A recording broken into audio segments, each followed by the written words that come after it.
नमस्कार बच्चों। हम पढ़ रहे हैं यात्रा वृतांत साना साना हाथ जोड़ी, जिसकी रचनाकार हैं मधु कांकरिया। इस यात्रा वृतांत से हमें बहुत सारी जानकारियां मिली। लेखिका गंतोक की यात्रा पर जाती हैं, उसके बाद वहीं से वो युमथांग की यात्रा पर निकलती हैं, जो वहां से 149 किलोमीटर की दूरी पर है।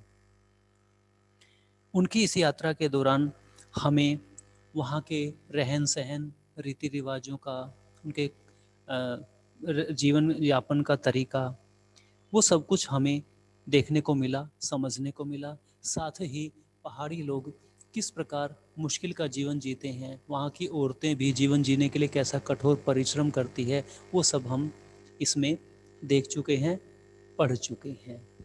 जैसे जैसे उनकी जीप आगे बढ़ रही है, जितेंद्र नारगे उनको रकम रकम अर्थात आसपास की सारी जानकारियां प्रदान कर रही हैं।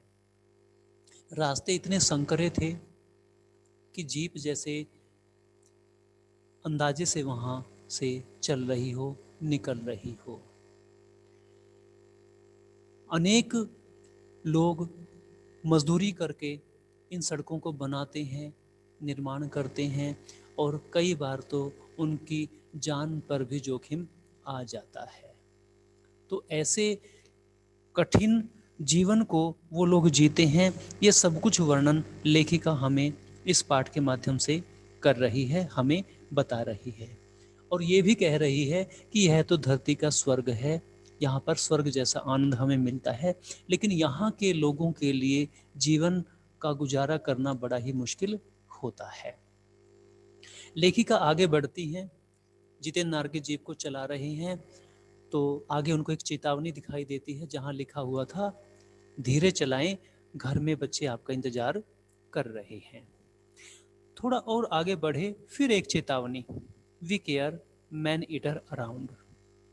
लेखिका कहती है, पर हमें नरभक्षी जानवर नहीं, नरभक्षी क्या होता है, जो मनुष्यों को खा जाता है, जानवर नहीं, दूध देने वाले याक दिखे, काले काले ढेर सारे याक। अर्थात हमें वहां अनेक याक दिखाई दिए, हिंसक पशु हमें कोई भी दिखाई नहीं पड़ रहा था। पहाड़ों पर गिरती बर्फ से प्राकृतिक ढंग से रक्षा करने वाले घने घने बालों वाले याक, अर्थात उन याक के, उन जंगली भैंसों के जो बाल है वो काफी बड़े बड़े हैं, जो ठंड से उनकी रक्षा करते हैं। सूरज ढलने लगा था। हमने देखा कुछ पहाड़ी औरतें गायों को चराकर वापस लौट रही थीं। कुछ के सिर पर लकड़ियों के भारी भरकम गट्ठर थे। ऊपर आसमान फिर धुंध और बादलों से घिरा हुआ था। लेखिका वहां के प्राकृतिक वातावरण की जानकारी हमें प्रदान कर रही है। एक सीधा प्रसारण हम इसको कह सकते हैं कि ऐसा लग रहा है कि जैसे हम भी लेखिका के साथ वहीं घूम रहे हैं, ऐसा हमें प्रतीत हो रहा है इस वर्णन से उनके। उतरती संध्या में जीप अब चाय के बागानों से गुजर रही थी कि फिर एक दृश्य ने मुझे खींचा। नीचे चाय के हरे भरे बागानों में कई युवतियां बोकू पहने, बोकू सिक्किमी परिधान, वहां की जो वेशभूषा है उसको हम बोकू कहते हैं, सिक्किमी परिधान बोकू पहने चाय की पत्तियां तोड़ रही थीं। नदी की तरह उफान लेता उनका यौवन, उनका जो यौवन काल था, जवानी का समय था उनका, अर्थात वो नवयुवतियां थी।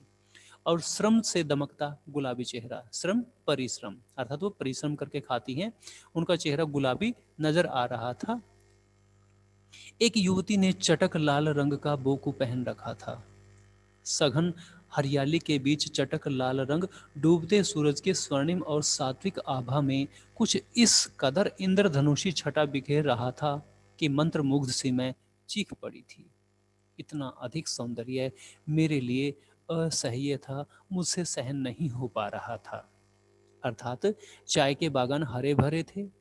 उस युवती ने बोकू पहन रखा था, कैसे रंग का, गहरे लाल रंग का पहन रखा था। तो ऐसा लग रहा था जैसे सूर्य की किरणें वहां से निकल रही हो, वह पवित्र चमक उसके अंदर से फूट रही हो, जैसे इंद्रधनुष ने अपना रंग यहाँ पर बिखेर दिए हो, हरा रंग, चटक लाल रंग। लेखिका कहती हैं, यह सुंदरता मुझसे सहन नहीं हो रही थी, अर्थात बार बार देखने का मन मेरा हो रहा था। युमथांग पहुंचने के लिए हमें रात भर लायुंग में पड़ाव लेना था, क्योंकि अंधेरा होने वाला था। अभी रास्ता बहुत लंबा था, इसलिए रात को उनको लायुंग में ही रुकना पड़ा था। गगनचुंबी पहाड़ों के तल में सांस लेती एक नन्ही सी शांत बस्ती लायुंग, एक छोटी सी बस्ती है जिसमें कुछ ही घर हैं, वहां पर वो रात को रुकते हैं। सारी दौड़ धूप से दूर जिंदगी जहां निश्चिंत सो रही थी, अर्थात जैसे महानगरों में, बड़े बड़े शहरों में लोग भाग दौड़ करते हैं, गाड़ियों की आवाज़ें आती हैं, शोर शराबा होता है, प्रदूषण होता है, वातावरण दूषित होता है, यहाँ पर ऐसा कुछ भी नहीं था। बिल्कुल सब कुछ यहाँ पर शांत महसूस हो रहा था, जीवन का आनंद हमें मिल रहा था। उसी लायुंग में हम ठहरे थे, तीस्ता नदी के तीर पर, उसके किनारे पर बसे लकड़ी के एक छोटे से घर में।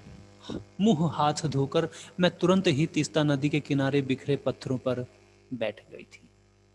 सामने बहुत ऊपर से बहता झरना नीचे कलकल बहती तीस्ता में मिल रहा था। मध्यम मध्यम, धीमा धीमा हवा बह रही थी, पेड़ पौधे झूम रहे थे। गहरे बादलों की परत ने चांद को ढक रखा था, अर्थात चांद निकला हुआ था लेकिन बादलों की वजह से दिखाई नहीं पड़ रहा था। धीमी धीमी हवा बह रही थी, पेड़ पौधे हवा में हिल रहे थे। बाहर परिंदे और लोग अपने घरों को लौट रहे थे। संध्या का समय हो गया था, जो आदमी काम पर गए थे वो काम से वापस घर पर लौट रहे हैं, पक्षी भी अपने घरोंदों में, अपने घरों में वापस लौट रहे हैं। इस समय वातावरण में अद्भुत शांति थी, अनोखी शांति उनको दिखाई पड़ रही थी, लेखिका को महसूस कर रही थी वो सब कुछ। मंदिर की घंटियों से, घुंघरुओं की रुंझुनाहट सी, जो पशु लौटकर अपने घर की तरफ आ रहे थे, उनके गले में जो घंटियां बंधी हुई थी, ऐसा प्रतीत हो रहा था उनके चलने से, पशुओं के चलने से, जैसे मंदिर में कोई घंटियां बजा रहा हो। आंखें अनायास भर आईं, लेखिका कहती है, अचानक मेरी आंखें भर आई, आंखों में आंसू आ गए। ज्ञान का नन्हा सा बोधिसत्व जैसे भीतर उगने लगा, अर्थात बोधिसत्व जैसे महात्मा बुद्ध शांति के प्रतीक हैं। जैसे महात्मा बुद्ध को ज्ञान की प्राप्ति हुई थी, ऐसे ही उनको लगा कि जैसे प्रकृति मुझे ज्ञान प्रदान कर रही है। शांत वातावरण देखकर वो अनायासी आंखों को भर लेती हैं। जैसे भीतर उगने लगा, वहीं सुख शांति और सुकून है जहां अखंडित संपूर्णता है। पेड़ पौधे, पशु और आदमी सब अपनी अपनी लय, ताल और गति में हैं। हमारी पीढ़ी ने प्रकृति की इस लय, ताल और गति से खिलवाड़ कर अक्षम्य, अक्षम्य होता है जिसको क्षमा किया जा सके, अक्षम्य का मतलब क्या होगा, जिसको माफ नहीं किया जा सकता, अपराध किया है। लेखिका कहती हैं कि हम महानगरों में जीवन जीते हैं, वहाँ पर ये चीज़ें नहीं हैं, पेड़ पौधे, पशु आदमियों में वो प्रेम भाव वो देखने को नहीं मिलता है। वास्तव में जो अखंडित संपूर्णता है, जीवन की जो संपूर्णता है, इन सब चीज़ों के बीच में रहकर ही होती है। लेकिन मनुष्य ने वहाँ समतल मैदानों में बहुत सारे अपराध किए हैं, पेड़ पौधों को काट दिया है, पशुओं को उन्होंने मार दिया है, प्रकृति के साथ खिलवाड़ उन्होंने किया है, यह बहुत बड़ा अपराध है। हिमालय अब मेरे लिए कविता ही नहीं, दर्शन बन गया था, अर्थात अब हिमालय के लिए मेरे मन में कविता लिखने का कोई ऐसा भाव नहीं जाग रहा था, अपितु हिमालय ने तो मुझे एक दार्शनिक के रूप में स्थापित कर दिया था।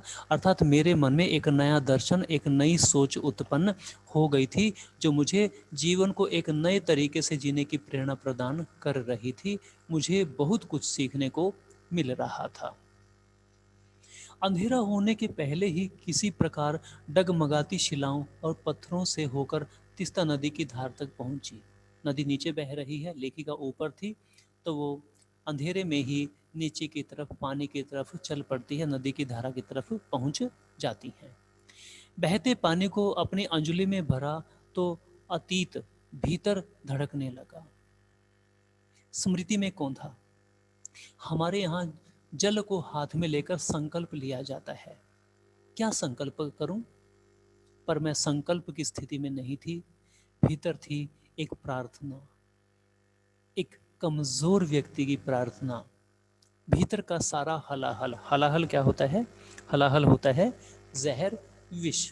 सारी तामसिकताएं बह जाएं इसी बहती धारा में। लेखिका तीस्ता नदी का पानी अपनी अंजलि में लेती है तो उनको ठंडक महसूस होती है, शांत महसूस होता है सब कुछ। तब उनको अचानक ध्यान आता है कि हमारे देश में अंजलि में पानी लेकर कसम खाई जाती है, संकल्प लिया जाता है। मैं क्या संकल्प लूं? तब वह संकल्प लेती है कि मैं अपने जीवन की सारी तामसिकताओं को, सारी बुराइयों को नष्ट कर दूं, अर्थात मेरा मन पवित्र हो जाए। मैं किसी का कभी भी बुरा ना करूं। मेरे मन में अगर कोई बुराई है, भगवान उसे यहीं पर समाप्त कर दे, अर्थात मेरा जीवन सुख से भर दे, मैं सबका भला करने में लग जाऊं। रात धीरे धीरे गहराने लगी। हिमालय ने काला कंबल ओढ़ लिया था। हिमालय का मानवीकरण किया गया है। हिमालय का मतलब कोई एक पर्वत नहीं है, अपितु हजारों किलोमीटर दूर लंबी जो ये पर्वत श्रेणी है, इस सभी को हिमालय ही कहते हैं। तो लेखिका कहती हैं, हिमालय ने काला कंबल ओढ़ लिया। मानवीकरण करने का मतलब क्या हुआ यहाँ पर? कि अब रात अंधेरी हो गई थी, काली रात दिखाई दे रही थी, जैसे हिमालय ने काले रंग का कपड़ा ओढ़ लिया हो। जितेन ने लकड़ी के बने खिलौने से उस छोटे से गेस्ट हाउस में गाने की तेज धुन पर जब अपने संगी साथियों के साथ नाचना शुरू किया, तो देखते देखते एक आदिम रात्रि की महक से, परियों की कहानी सी मोहक वह रात महक उठी। अर्थात जहां अब कुछ विचित्र लग रहा था, वहीं अब जितेन नारगे ने अपने साथियों के साथ उस लकड़ी के छोटे से गेस्ट हाउस में नाचना शुरू किया। ऐसा लगा जैसे हम अपनी वास्तविक जीवन को नहीं जी रहे हैं, अपितु तो जैसे हम परियों के देश में आ गए हैं। वो आनंद हमें महसूस हो रहा था, वो सब कुछ वहां पर हमें दिखाई पड़ रहा था। मस्ती और मादकता का ऐसा संक्रमण हुआ। संक्रमण क्या होता है? संक्रमण होता है किसी चीज का मिलन, किसी चीज का संयोग। अर्थात ऐसी मस्ती, ऐसी मादकता, ऐसा नशा हमारे अंदर भर गया था कि एक एक कर हम सभी सैलानी गोल गोल घेरा बनाकर नाचने लगे। अर्थात जितने भी मेरे साथी थे वो सभी मिलकर नाचने लग गए थे। मेरी 50 वर्षीय सहेली मणि ने कुमारियों को भी मात करते हुए वो जानदार नृत्य प्रस्तुत किया कि हम सब अवाक से ही देखते रह गए। जो उनकी सखी है मणि, उनकी उम्र 50 वर्ष से कम नहीं है, 50 वर्ष की उनकी उम्र हो चुकी है, लेकिन जैसे कोई नव युवती नृत्य करती है, वैसा ही जानदार नृत्य उसने प्रस्तुत किया। सभी इस उम्र में उनको इस प्रकार नृत्य करते देखते हुए हैरान रह गए, अवाक रह गए, मुंह से कुछ नहीं उनके निकल पा रहा था। कितना आनंद भरा था उसके भीतर, लेखिका यह सोचती है। कहाँ से आता था इतना आनंद? अर्थात यह आनंद कहाँ से आता है, यह प्रश्न वो अपने आप से ही करती है। अर्थात आनंद पाने के लिए किसी उम्र की आवश्यकता नहीं होती है, अपितु हमारा मन आनंद से भरा हुआ होना चाहिए। लायुंग की सुबह, रात हो गई थी, सो गए थे, अब सुबह हो गई अगले दिन। बेहद शांत और सुरमय, आनंद से भरी हुई है वो सुबह लायुंग की।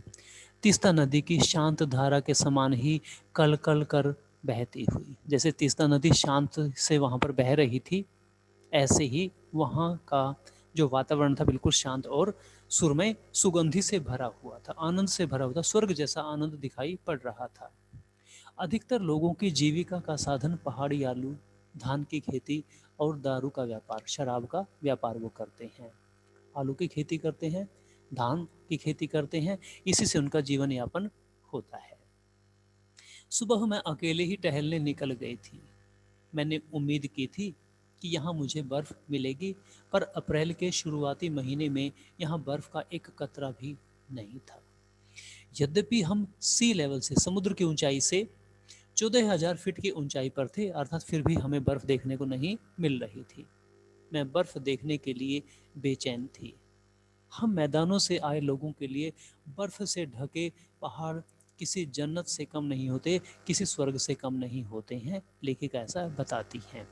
उनको सब कुछ अच्छा लग रहा था, लेकिन ऐसा महसूस हो रहा था कि अगर बर्फ भी दिखाई दे जाती तो और अधिक आनंद महसूस होता।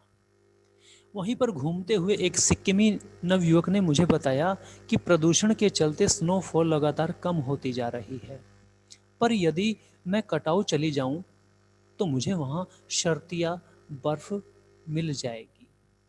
अर्थात वो स्थानीय युवक उनको बताते हैं कि मैं गारंटी देता हूँ इस बात की कि अगर यहाँ से आप कटाव चले जाओ तो आपको वहाँ बर्फ़ जरूर मिलेगी। अब प्रदूषण बढ़ने लगा है, इसलिए पहले यहाँ पर बर्फ़ पड़ती थी, अब यहाँ पर बर्फ़ नहीं पड़ती है, कमी आ गई है उसमें। कटाव यानी भारत का स्विट्जरलैंड। कटाव जो कि अभी तक टूरिस्ट स्पॉट नहीं बनने के कारण सुर्खियों में नहीं आया था, अर्थात अभी उसकी चर्चा नहीं किया था, तो इतना वो फेमस स्पॉट नहीं बन पाया था और अपने प्राकृतिक स्वरूप में था। जो नेचुरल ब्यूटी होती है वो उसकी आज भी जो की तो बरकरार थी, क्योंकि घूमने फिरने वाले लोग उसके बारे में ज़्यादा नहीं जानते थे, वहाँ कोई आता जाता नहीं था। कटाऊ जो लायुंग से 500 फीट ऊंचाई पर था और करीब 2 घंटे का सफर था।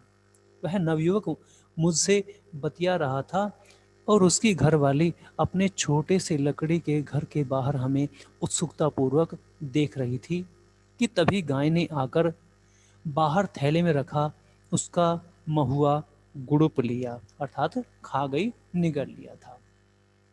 मीठी झिड़कियां देकर उसने गाय को भगा दिया था, अर्थात उसको डंडे से नहीं पीटा, कुछ और नहीं कहा, अपितु मीठी मीठी झिड़कियां देकर उसको वहां से भगा दिया था।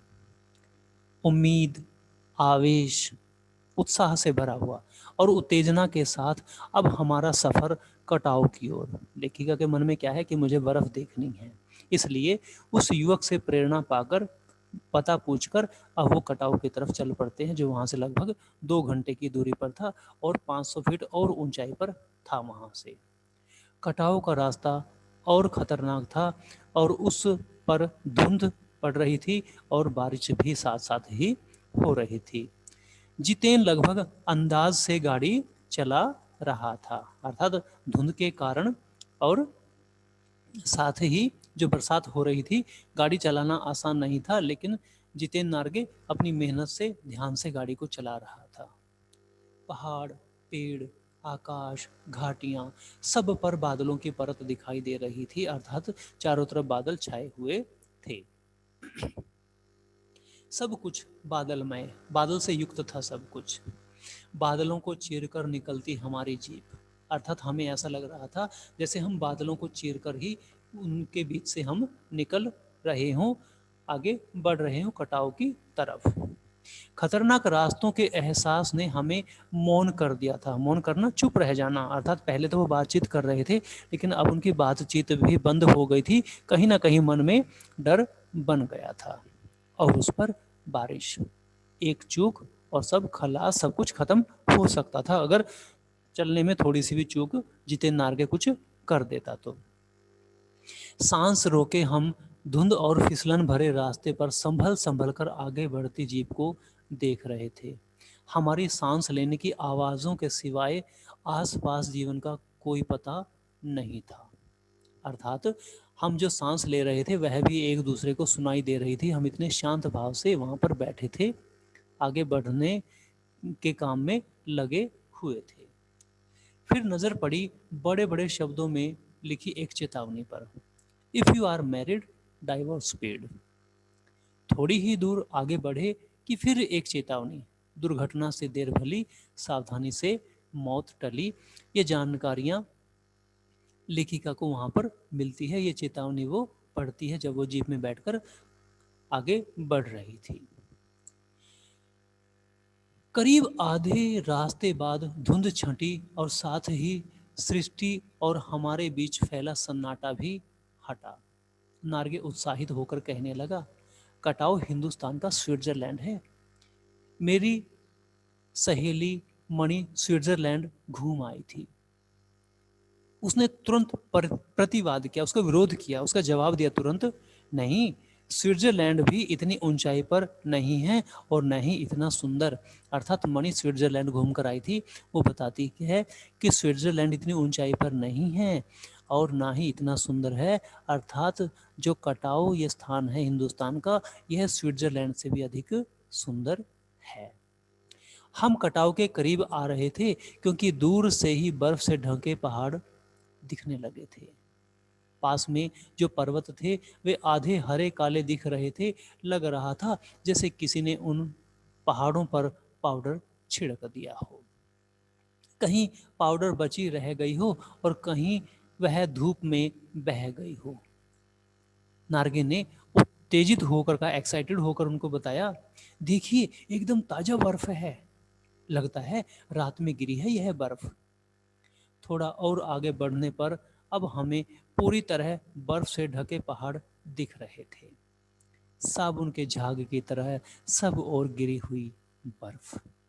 मैं जीप की खिड़की से मुंडी निकाल निकाल दूर दूर तक देख रही थी चांदी से चमकते पहाड़। पहाड़ों पर जो बर्फ गिरी हुई थी, ऐसा लग रहा था जैसे ईश्वर ने चांदी चारों तरफ बिखेर दी हो। एकाएक जितेन ने पूछा, कैसा लग रहा है? मैंने जवाब दिया, राम रोचो। अर्थात लेखिका कहती है कि राम रोचो। राम रोचो का मतलब क्या होता है कि मुझे अच्छा लग रहा है, बहुत अच्छा लग रहा है मुझे। वह उछल पड़ा खुशी के मारे। कौन? जितेन नार्गे। अरे यह नेपाली बोली कहाँ से सीखी? अपनी भाषा के गर्व से उसकी आंखें चमक उठी, चेहरा इतराने लगा। एक अलग तरह की प्रसन्नता उनके चेहरे पर दिखाई देने लगी थी। और तभी किसी चमत्कार की तरह हल्की हल्की बर्फ एकदम महीन महीन बारीक बारीक मोती की तरह गिरने लगी। तिम्रो माया संधे मलाई स्ताउच, अर्थात नेपाली शब्द हैं, तुम्हारा प्यार मुझे सदैव रुलाता है। चहु और बिखरी यह बर्फीली सुंदरता जितेन के मन पर भी थाप लगाने लगी थी। कहने का मतलब क्या है कि लेखिका इस प्राकृतिक सुंदरता को देखकर उससे प्रेम भाव में विभोर होकर रो पड़ती है। अर्थात वो मानती है कि प्रकृति का प्रेम जब हम आनंद की सीमा में प्रवेश कर जाते हैं तो खुशी के आंसू, आनंद के आंसू हमारी आंखों से निकल आते हैं। प्रेम की झील में तैरते हुए झूम झूम गाने लगा था वह। कौन? जितेन नार्गे। वह भी खुशी प्रकट करने लगा था। हम सभी सैलानी अब जीप से उतरकर बर्फ पर कूदने लगे थे। यहाँ बर्फ सर्वाधिक थी, बहुत अधिक मात्रा में थी, घुटनों तक नरम नरम बर्फ। ऊपर आसमान और बर्फ से ढके पहाड़ एक हो रहे थे। कई सैलानी बर्फ पर लेटकर हर लम्हे को, हर पल को, रंगत को कैमरे में कैद करने में लगे थे। अर्थात वो फोटो लेने में बिजी हो गए थे, मशगूल हो गए थे। लेखिका यह जानकारी हमें देती है। लेखिका आगे बताती हैं, मेरे पांव झनझन करने लगे थे पर मन वृंदावन हो रहा था। पैरों में ठंड लग रही थी लेकिन मन खुशी के मारे झूम रहा था। भीतर जैसे देवता जाग गए थे। ख्वाहिश हुई कि मैं भी बर्फ पर लेटकर इस बर्फीली जन्नत को जी भर देखूं, पर मेरे पास बर्फ में पहनने वाले लंबे जूते नहीं थे। मैंने चाहा कि किराए पर ले लूं, पर कटाओ, युमथांग और झांगू लेक की तरह टूरिस्ट स्पॉट नहीं था। इस कारण यहाँ झांगू की तरह दुनिया भर की तो क्या एक भी दुकान नहीं थी। लेखिका को क्या लगा था कि आगे पहुंचकर मैं जूते किराए पर ले लूंगी, लेकिन वहां पर कोई दुकान नहीं थी क्योंकि अभी तक यह टूरिस्ट स्पॉट बना ही नहीं था, भ्रमण स्थल बना ही नहीं था। लोग यहाँ आते जाते नहीं थे, इसलिए दुकान किसी की नहीं थी यहाँ पर। खैर, दनादन फोटो खिंचवाने की बजाय मैं उस सारे परिदृश्य को, चारों तरफ के दृश्य को, सीन को अपने भीतर लगातार खींच रही थी, जिससे महानगर के डार्क रूम में इसे फिर देख सकूं। अर्थात मन की आंखों से मैं उनको अपने अंदर समा रही थी, ताकि जब मैं अपने घर जाऊं, रात को लेटूं अपने बिस्तर के ऊपर, आंख बंद करूं, तो मुझे दृश्य ज्यों के त्यों दोबारा से फिर दिखाई देने शुरू हो जाएं, मैं इनका आनंद बार बार ले सकूं। संपूर्णता के उन क्षणों में यह हिम शिखर मुझे मेरे आध्यात्मिक अतीत से जोड़ रहे थे। शायद ऐसी ही विभोर कर देने वाली दिव्यता के बीच हमारे ऋषि मुनियों ने वेदों की रचना की होगी। अर्थात आध्यात्मिक भाव लेखिका के मन में यहाँ उत्पन्न हो गया था और वह दार्शनिक की तरह सोचने लगी कि शायद इसी कारण यहाँ पर रहकर ऋषि मुनियों ने वेदों की रचना की होगी। ऐसे शांत वातावरण में, ऐसे पवित्र वातावरण में जीवन सत्यों को खोजा होगा। सर्वे भवन्तु सुखिनः, सबके सुख की कामना उन्होंने की होगी, यहाँ पर का महामंत्र पाया होगा। अंतिम संपूर्णता का प्रतीक यह सौंदर्य ऐसा कि बड़े से बड़ा अपराधी भी इसे देख ले तो क्षणों के लिए ही सही करुणा का अवतार बुद्ध बन जाए। अर्थात जिस प्रकार मंदिर में जाकर हमारे मन की कलुषता दूर हो जाती है, पाप नष्ट हो जाते हैं, ऐसे ही अगर कोई अपराधी आदमी इस प्राकृतिक सौंदर्य के बीच आ जाए तो उसके मन से सारे पाप नष्ट हो जाएंगे। वह महात्मा बुद्ध के समान करुणा का अवतार बन जाएगा, अर्थात वह सब पर दया दिखानी शुरू कर देगा। इस प्रकृति में यही तो विशेषता है जो मुझे भी प्रभावित कर रही है। और तभी दिमाग में कौंधा कि मिल्टन ने ईव की सुंदरता का वर्णन करते हुए लिखा था कि शैतान भी उसे देखकर ठगा सा रह जाता था और दूसरों का अमंगल करने की वृत्ति स्वभाव भूल जाता था। तभी लेखिका के दिमाग में मिल्टन की एक कविता आती है। उस कविता में एक नायिका है, ईव उसका नाम है। वो इतनी सुंदर दिखाई गई है कि अगर उसको कोई देख ले, कोई शैतान भी देख लेता था तो वह दूसरों का बुरा करना छोड़ देता था। लेखिका कहती हैं, मैंने मणि से पूछा क्या उसने पढ़ी है मिल्टन की वह कविता, पर मणि उस समय किसी दूसरे ही सवाल में से जूझ रही थी। वह एकाएक अचानक दार्शनिकों की तरह कहने लगी, ये हिम शिखर जल स्तंभ हैं, जल के आधार हैं पूरे एशिया महाद्वीप के। देखो प्रकृति भी किस नायाब ढंग से, किस अनोखे ढंग से सारा इंतजाम करती है। सर्दियों में बर्फ के रूप में जल संग्रह कर लेती है, जल को इकट्ठा कर लेती है बर्फ के रूप में, और गर्मियों में पानी के लिए जब त्राही त्राही मचती है, लोगों को पानी की इच्छा होती है, पानी की जरूरत होती है, परेशान हो जाते हैं, तो यही बर्फ शिलाएं पिघल पिघल जलधारा बन हमारे सूखे कंठों को तरावट पहुंचाती है, गलों को गीला करती है हमारे। कितनी अद्भुत व्यवस्था है जल संचय की। तो मणि यह बात कहती है कि जैसे अद्भुत व्यवस्था प्रकृति ने यहाँ पर की है। मणि ने अभिभूत हो माथा नवाया। मणि इमोशनल हो जाती है, भावुक हो जाती है और अपना माथा झुका लेती है, सर झुका लेती है प्रकृति की सुंदरता के आगे। जाने कितना ऋण है हम पर इन नदियों का, हिम शिखरों का, संसार कितना सुंदर। अर्थात इन नदियों का और इन पर्वतों का ऋण हम कभी नहीं चुका सकते हैं। संसार वास्तव में ही बहुत सुंदर है। स्वप्न जगाते उन लम्हों में मैंने सोचा, पर तभी उदासी की एक झीनी सी पतली सी परत मुझ पर छा गई। उमड़ते बादलों की तरह पत्थर तोड़ती उन पहाड़ियों का ख्याल आ गया। अर्थात लेखिका पहले तो सोचती है कि यह जीवन बहुत ही सुंदर है, बहुत ही अच्छा जीवन है, आनंद से भरा हुआ है, लेकिन तभी उसको याद आता है कि यहाँ के लोगों का जीवन भी बड़ा मुश्किल से भरा हुआ है। पहाड़ियों औरतें भी बड़ी मेहनत से अपने परिवार का गुजारा करती हैं, पुरुषों के समान उनको मेहनत करनी पड़ती है, तो वो थोड़ी सी उदास हो जाती हैं। आत्मा की अनंत परतों को छीलता हुआ हमारा यह सफ़र थोड़ा और आगे बढ़ा कि तभी देखा इक्की दुक्की फौजी छावनियाँ, कहीं कहीं एक दो फौजी छावनियाँ उनको दिखाई दी। ध्यान आया यह बॉर्डर एरिया है, थोड़ी दूरी पर ही चीन की सीमा है। एक फौजी से हमने कहा एक फौजी से हमने कहा इतनी कड़कड़ाती ठंड में, उस समय तापमान -15 डिग्री सेल्सियस था जब लेखिका वहां पर घूमने गई थी, तब की बात है ये। अर्थात अप्रैल में भी इतना तापमान वहां पर होता है, माइनस में होता है। आप लोगों को बहुत तकलीफ होती होगी, लेखिका पूछती है। तब वह हंसते हुए उनको जवाब देता है, हंस दिया एक उदास हंसी, आप चैन की नींद सो सकें, इसीलिए तो हम यहाँ पहरा दे रहे हैं। फौजी अपनी मन की बात कह देता है, अपनी देशभक्ति की भावना को प्रकट कर देता है। फिर ही भेटूला, फिर मिलेंगे, कहते हुए जितेन ने जीप चालू कर दी, उस फौजी को धन्यवाद किया, फिर मिलने की बात कहकर वहां से जीप को चलाकर आगे बढ़ा देते हैं। थोड़ी देर बाद ही फिर दिखी एक फौजी छावनी, जिस पर लिखा था, we give our today for your tomorrow. मन उदास हो गया, भीतर कुछ पिघलने लगा।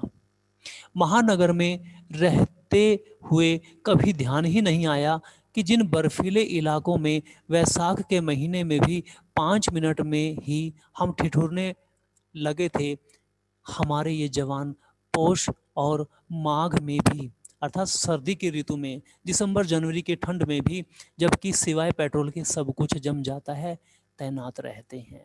अर्थात इनको कितना संघर्ष करना पड़ता है हमारी रक्षा के लिए। और जिन संकरे घुमावदार और खतरनाक रास्तों से गुजरने भर में हमारे प्राण कांप उठते हैं, उन रास्तों को बनाने में जाने कितनों के जीवन अपनी मियाद से पूर्व ही खत्म हो गए, अर्थात समय से पहले उनकी मृत्यु हो गई, मियाद से पूर्व, समय से पूर्व ही। मेरे लिए यात्रा सचमुच ही एक खोज यात्रा थी। पूरा सफर चेतना और अंतरात्मा में हलचल मचाने वाला था, मन को झंझोड़ रहा था, मेरे अंतरात्मा को प्रभावित कर रहा था। बहरहाल जो भी हो, खैर छोड़िए इन बातों को। अब हम लायुंग वापस लौटकर फिर युमथांग की ओर वापस, वो लायुंग आए कटाव से वापस लायुंग, लायुंग से फिर वो युमथांग की तरफ चल पड़ते हैं। जितेन कुछ ही दिन पूर्व ही नेपाल से ताजा ताजा आया था। युमथांग की घाटियों में एक नया आकर्षण और जुड़ गया था। ढेरों ढेर प्रियता और रोडोडेंड्रो के फूल जो बहुत अधिक सुंदर लग रहे थे, युमथांग की घाटी में जब वो पहुंच जाते हैं उनको देखने को मिलते हैं। जितेन बताने लगा, बस 15 दिन में ही देखिएगा, पूरी घाटी फूलों से इस कदर भर जाएगी कि लगेगा फूलों की सेज रखी हो। यहाँ रास्ते अपेक्षाकृत चौड़े थे, इस कारण खतरों का एहसास कम था।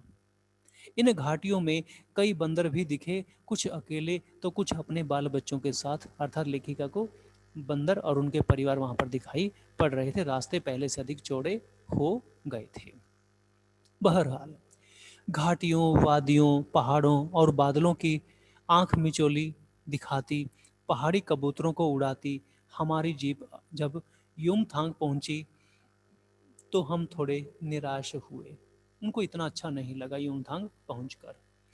बर्फ से ढके कटाव के हिम शिखरों को देखने के बाद युमथांग थोड़ा फीका लगा, इतना अच्छा महसूस नहीं हो रहा था वहां पर आकर।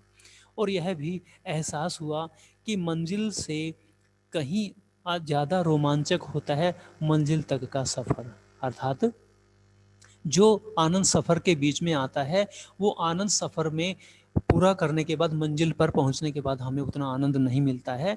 अर्थात जो आनंद हमारे मन में था कि हम युमथांग पहुंचकर बहुत आनंदित महसूस करेंगे, वो आनंद अब यहाँ पहुंचकर नहीं मिल रहा था हमें। बहरहाल युमथांग में चिप्स बेचती एक सिक्किमी युवती से मैंने पूछा, क्या सिक्किमी हो? नहीं, मैं इंडियन हूँ, उसने जवाब दिया। सुनकर बहुत अच्छा लगा। सिक्किम के लोग भारत में मिलकर बहुत खुश हैं। जब सिक्किम स्वतंत्र रजवाड़ा था, एक स्वतंत्र रियासत थी, यहाँ का राजा अलग था, तब टूरिस्ट उद्योग इतना नहीं फला फूला था। हर एक सिक्किमी भारतीय आबो हवा, जलवायु में इस कदर घुल मिल गया है कि लगता ही नहीं कभी सिक्किम भारत में नहीं था। अर्थात सिक्किम के लोगों ने भारत को स्वीकार कर लिया है, इसे अपना देश स्वीकार कर लिया है। अब ये महसूस ही नहीं होता कभी कि सिक्किम पहले भारत का अंग होता ही नहीं था, हिस्सा था ही नहीं।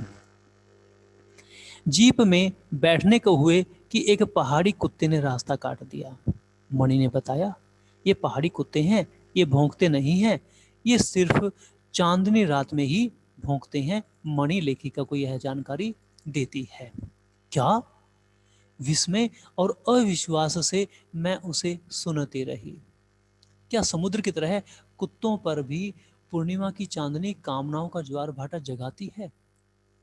खैर छोड़िए इन बातों को। लेखिका एक दार्शनिक के रूप में सोचना शुरू कर देती हैं। लौटती यात्रा में जीप में भी जितेन हमें रकम रकम की जानकारी देता रहा। स्थान स्थान की जानकारी लेखिका और उनके साथियों को प्रदान कर रहा था। मैडम, यहाँ एक पत्थर है जिस पर गुरु नानक के फुटप्रिंट है, पैरों के निशान है। कहते हैं यहाँ गुरु नानक की थाली से थोड़े से चावल छिटक कर बाहर गिर गए थे। जिस जगह चावल छिटक कर गिरे थे वहां चावल की खेती होती है। करीब 3-4 किलोमीटर बाद ही उसने फिर उंगली दिखाई। मैडम, इसे खेदुम कहते हैं। यह पूरा लगभग 1 किलोमीटर का एरिया है। यहाँ देवी देवताओं का निवास है। यहाँ जो गंदगी फैलाएगा वह मर जाएगा। कौन बताता है? जितेंद्र नार्गन को यह बात बताते हैं। तुम लोग पहाड़ों को पर गंदगी नहीं फैलाते? लेखिका उनसे पूछती है। और भी बहुत सारी बातें पूछी होंगी। उसने जीभ निकालते हुए कहा, नहीं मैडम, पहाड़, नदी, झरने, हम इनकी पूजा करते हैं। इन्हें गंदा करेंगे तो हम मर जाएंगे। ये उनकी आस्था है, उनका विश्वास है वहां के स्थानीय लोगों का। तभी गैंगटॉक इतना सुंदर है, लेखिका उनसे कहती हैं। गैंगटोक नहीं मैडम, गंतोक कहिए। इसका असली नाम गंतोक है। गंतोक का मतलब है पहाड़। मैं कुछ पूछती कि वह फिर चालू हो गया, स्टार्ट हो गया, अपनी बात खुद ही शुरू कर दी उसने। मैडम, युमथांग भी पहले टूरिस्ट स्पॉट नहीं था। यह तो सिक्किम जब भारत में मिला उसके भी कई वर्षों बाद भारतीय आर्मी के कप्तान शेखर दत्ता के दिमाग में आया कि यहाँ सिर्फ फौजियों को रखकर क्या होगा। घाटियों के बीच रास्ते निकालकर इसे टूरिस्ट स्पॉट बनाया जा सकता है। आप देखिए, अभी भी रास्ते बन रहे हैं। अर्थात शेखर दत्त नाम के एक कप्तान ने इसे टूरिस्ट स्पॉट बनाया था। पहले यहाँ पर केवल फौज ही रहा करती थी। हाँ, रास्ते अभी भी बन रहे हैं। नए नए स्थानों की खोज अभी भी जारी है। शायद मनुष्य की इसी असमाप्त खोज का नाम सौंदर्य है। मन ही मन में कहती हूँ, जीप आगे बढ़ने लगती है। लेखिका सोचती हैं कि हाँ, मनुष्य की असमाप्त होने वाली खोज का नाम ही सौंदर्य होता है, सुंदरता होती है। अर्थात मनुष्य खोज करता रहता है, नई नई चीज़ों की खोज करता रहता है, जो उसके जीवन को आनंद से भर देती है, उम्मीदों से भर देती है। वास्तव में यही सच्चा सौंदर्य होता है। तब उनकी जीप आगे बढ़ती रहती है। लेखिका इस तरह के दार्शनिक विचार अपने मन में लिए हुए जीप से वापस लौट पड़ती हैं।